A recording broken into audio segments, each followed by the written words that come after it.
अस्सलाम वालेकुम दोस्तों, कानूनी टीवी चैनल की तरफ से आपको सुबह का सलाम।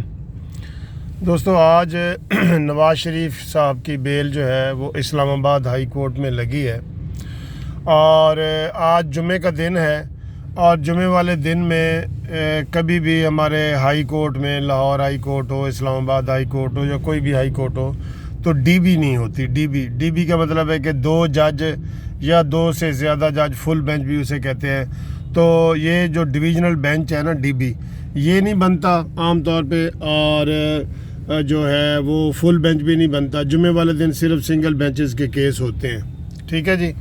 तो आज खसूसी तौर पे नवाज़ शरीफ साहब के लिए ये बेंच तश्कील दिया गया है और ये बेल भी जो है ना वो मूव की गई है शहबाज शरीफ साहब की तरफ से। तो पहले हाई कोर्ट के रजिस्ट्रार ने एतराज़ लगाया कि मुलज़िम को ख़ुद बेल देनी चाहिए, और लेकिन फिर वो एतराज़ भी दूर कर दिया गया दोस्तों, और बेंच भी बना दिया गया। तो इससे आप अंदाज़ा लगा सकते हैं कि आज इंशाअल्लाह ताला नवाज़ शरीफ साहब की ज़मानत जो है ना वो इस्लामाबाद हाई कोर्ट से अल अज़ीज़िया केस में हो जाएगी। लेकिन ज़मानत होने के बावजूद भी वो रिहा नहीं हो सकेंगे। क्यों?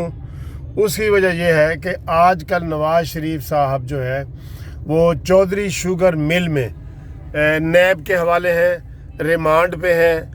और एक भी ये कानून है कि जब कोई बंदा रिमांड पे होता है तो उस केस में जो है ना, रिमांड वाले केस में ज़मानत नहीं होती जब तक कि वो जुडिशियल ना हो जाए, यानी कि जेल ना चला जाए। जब वो पुलिस की कस्टडी से, नैब की कस्टडी से जब वो जाएगा जेल, तो फिर जेल में जो है ना वो ज़मानत होती है। तो लेकिन दोस्तों, आपको पता है कि नवाज़ शरीफ की हालत इंतहाई ख़राब है और ये इम्कान ज़ाहिर किया जा रहा है कि शायद नवाज़ शरीफ को बैरून मुल्क जाना पड़े। तो और इसीलिए ये ज़मानत भी इस्लामाबाद में अब दी गई है। हालांकि इसकी डेट पहले आगे लगी हुई थी, लेकिन वो इसको मुख्तसर करके तो वो पहले किया गया है। तो इन हालात में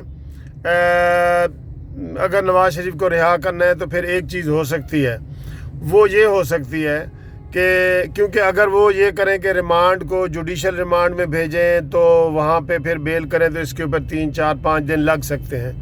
लेकिन एक तरीका ऐसा है कि जो नवाज़ शरीफ को फौरी तौर पे हो सकता है कि वो चौधरी शुगर मिल से जो नैब वाले हैं वो नवाज़ शरीफ को एक्सोनरेट कर दें, यानी कि बेगुनाह कर दें, डिक्लेयर कर दें और वहाँ पे ही उसे छोड़ दें, आज ही छोड़ दें। तो फिर तो ये सूरत हाल हो सकती है।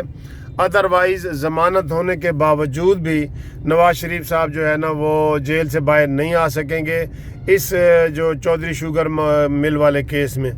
लेकिन दोस्तों, ये देखा जा रहा है कि रात को मरियम को भी नवाज़ शरीफ साहब के पहुंचा दिया गया है और गवर्नर सरवर का भी बयान आया है। तो इमरान खान भी इस वक्त शदीद दबाव में है। उसको सारे दोस्त साथी ये कह रहे हैं कि भाई नवाज़ शरीफ साहब को की हालत सूरत हाल है, अगर उनको कुछ हो जाता है तो ये सारा मुद्दा जो है वो आपके ऊपर पड़ेगा।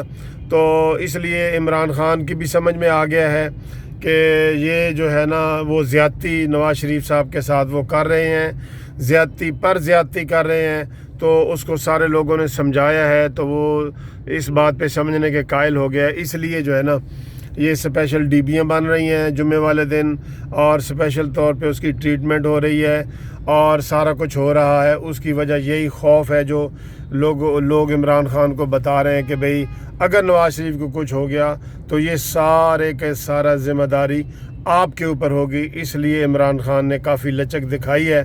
तो दोस्तों, ये सूरत हाल है। देखते हैं, अल्लाह ताला नवाज़ शरीफ को सेहत अता करे, ज़िंदगी दे। लेकिन उनकी सूरत हाल काफ़ी ख़राब है। आज सुबह भी बता रहे थे कि उनके जो प्लेटलेट्स हैं वो काफ़ी हद तक नीचे आ चुके हैं और ये जो है ना परेशानी उनके लिए है। अल्लाह ताला उनको सेहत दे। और मैं तो यही कहूँगा कि उनको बाहर अगर फौरी तौर पे लेके जाना है तो फिर यही कानून है जो मैंने आपको बता दिए। Thank you very much for watching this video. अल्लाह हाफिज़।